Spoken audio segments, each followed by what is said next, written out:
my name's Kelly and welcome to my channel. Today I'm going to be talking about some maybes, some possibilities, might you say, of the books I might read in June.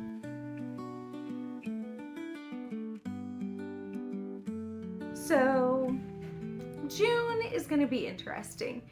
My kids will be gone for a week for church camp, so that might give me a little more time to read and just do whatever I want. Then again, we're also going to be going on a family trip in the month of June, and that might take away from a lot of the time that I usually spend reading. So I truly have no idea what I am really going to get read this month. And do you know what? That's okay.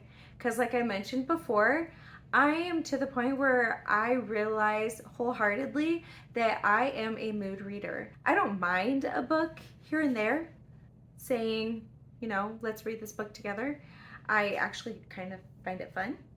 But to plan out everything that I'm going to read during the month, ain't a big fan. I don't want to do it. At least not right now. I feel like summer means freedom.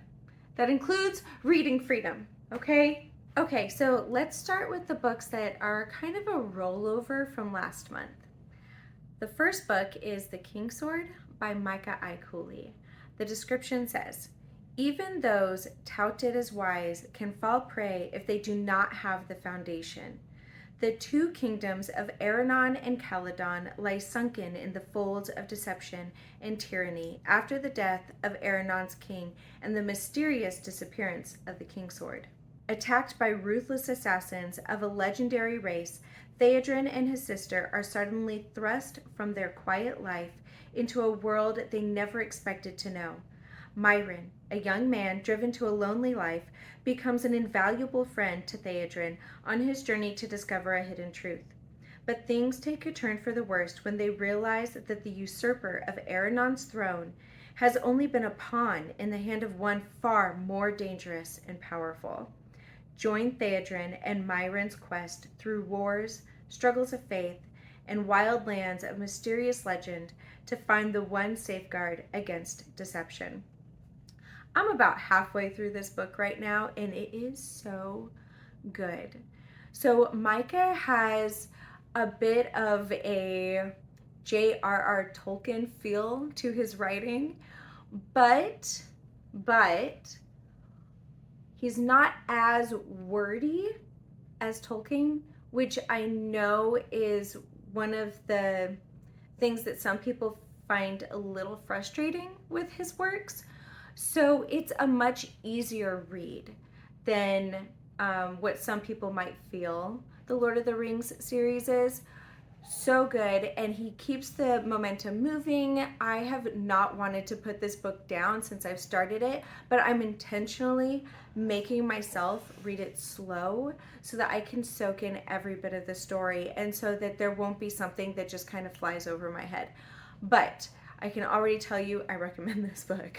It's so good. Micah, bravo, sir. So the next book that is a rollover from last month is DragonSpell by Donita K. Paul. I always try to have an audiobook that I can listen to while I'm doing things, and I recently got rid of Everand because that app is not what it used to be, and it's just frustrating to me now. So I don't have that anymore. So I'm limiting myself right now to the books that I already had on Audible that either I got for my kids or my husband or myself way earlier but never got to it. So this was one of the books on there. It's a Christian fantasy. I'm really enjoying it so far. I think that this has to be teen or young adult. I don't know, I'm only about halfway through it, so maybe there's something a little more adult later on, but I do know it's Christian. It's about this girl that ends up finding a dragon egg, and she's told that she has to take it to a certain city, to this certain arena, I think. And along the way, she gets caught up in a bit of another adventure, finds out that this world's God has placed on her a role that she didn't even know existed, first of all. And she's so clueless about dragons in general. So it's kind of funny, like, to listen to the different things that she's learning and the way that she's going about learning them, and how other characters are just like, ugh, don't you know this? And of course she doesn't, because she was a slave. She wasn't told information before this, but when she found the dragon egg and was told to go, she was no longer a slave, and she just assumed that she would become a servant of the people wherever she was taking this dragon egg to. But that ended up not happening. So they run into a lot of different characters. There's a lot of creatures in the book that I don't know if I missed a description or something, but I don't quite know what they look like. One of the characters, it keeps saying that his ears lie flat against his head when he's upset or concerned, and I was like, where did I miss that this character had ears that were big enough to like notice when they lie flat? I feel like I missed something. I don't think that that's on the author. I'm pretty sure I missed something. Maybe I was really caught up in whatever I was doing at the moment and missed that information, which is one of the dangers of listening to an audiobook while you're doing something. I suppose that makes sense, huh? Anyway, but the point is, good book so far, and I plan to continue listening to it this month and hopefully finish it. The next group of books that we can talk about are the book club reads. So Chrissy over at Chrissy's Purple Library started a book club on the Fable app. This is the first month that it's going, and the book that she has chosen for us to read is Havah by Toscah Lee. This is a retelling of the story of Eve, a fictional retelling. So it says, created, not born. Her name is Eve. Myth and legend shroud her in mystery. Now hear her story. So the introduction starts out with, from Eve's point of view, and she's saying that she is now looking at Adam and he has passed away and she's burying him, and she says, now it's time to tell my story.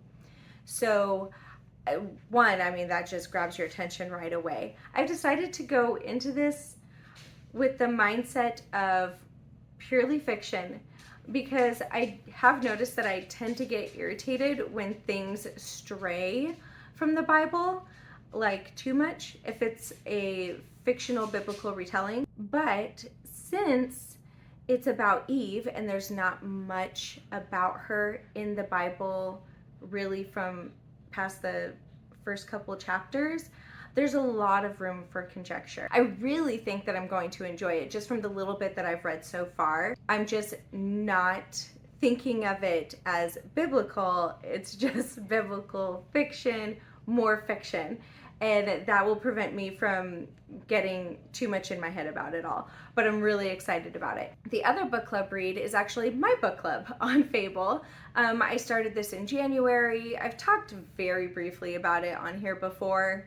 It's not that big, so I haven't really talked much about it. But I do have a book club on Fable. It's for Christian nonfiction. So my book club voted, and this month we are reading Parables by John MacArthur, which I'm really excited about. So John MacArthur has taken the time to go over Jesus' parables and explain them in a way for all of us to understand. So I've only got into the introduction so far, but from just the amount of knowledge that he is presenting right now and talking about why the parables are important and that there are definitive truths that Jesus is trying to portray with these, I'm really excited about it. I'm gonna do my best to put the links for both of those book clubs in the description below. That way, if you guys want to join one or the other, you're more than welcome to. So you may have heard me say before that a couple of ladies from my church and I, as well as my daughter, started a Bible study. And so we are still doing that through the summer. We are going to be finishing up the book of Acts and starting the book of Romans this month.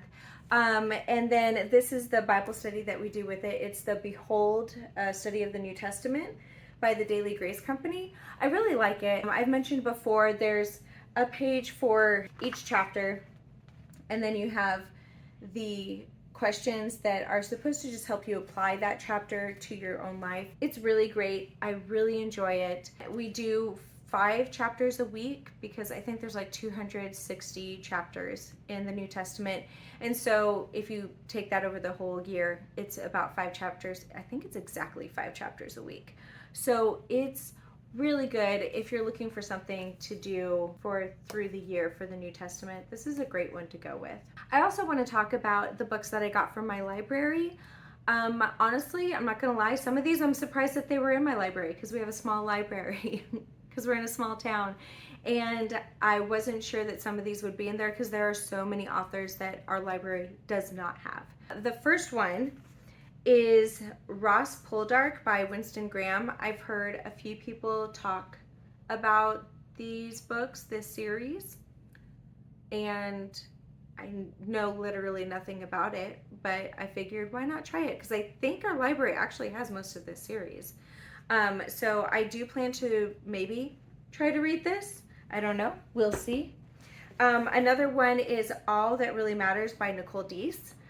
I've heard people talk about this, and I think 2 or 3 other books that she's written.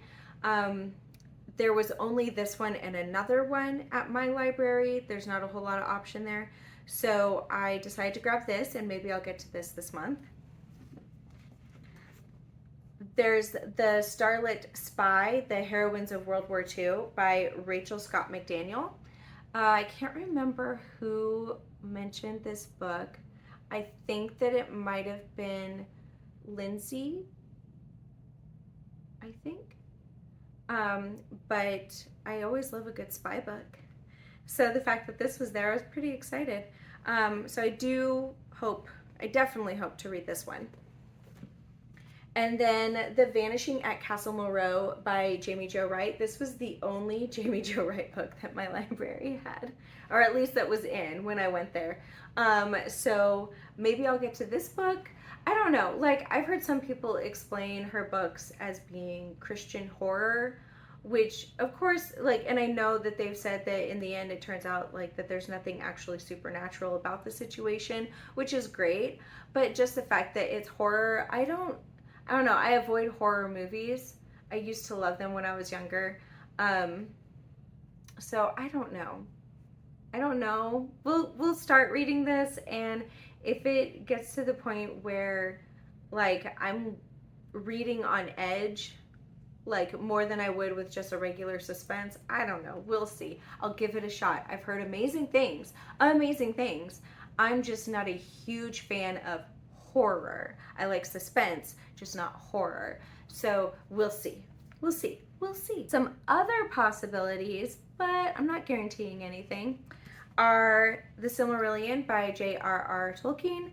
I want to read this, I do, but I just don't know that I'll have time to finish it this month. Same as these next 2. My friend let me borrow Once an Arafat Man by Tass Saada.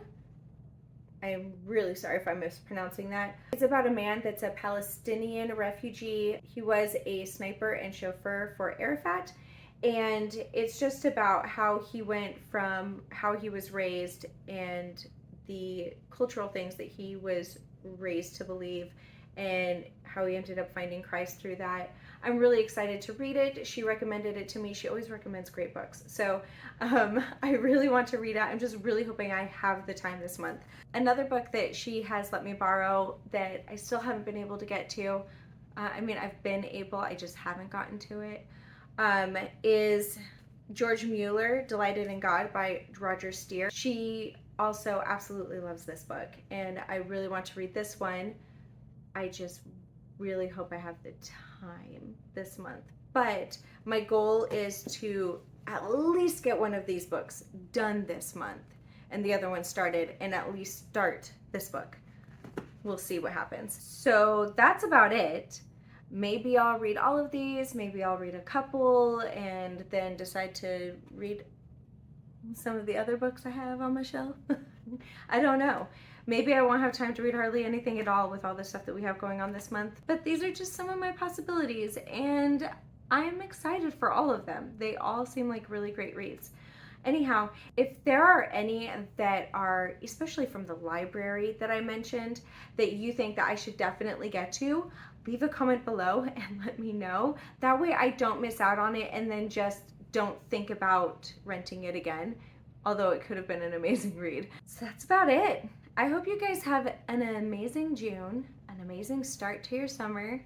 Get out there, enjoy the weather. Hopefully you're in a place that has really nice weather, and maybe read a few books while you're at it.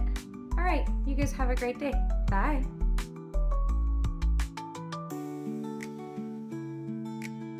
Do you hear my dog walking? It sounds like she's practicing her tap dancing. It's out of control. Anyway, what am I trying to say? Can you tell me?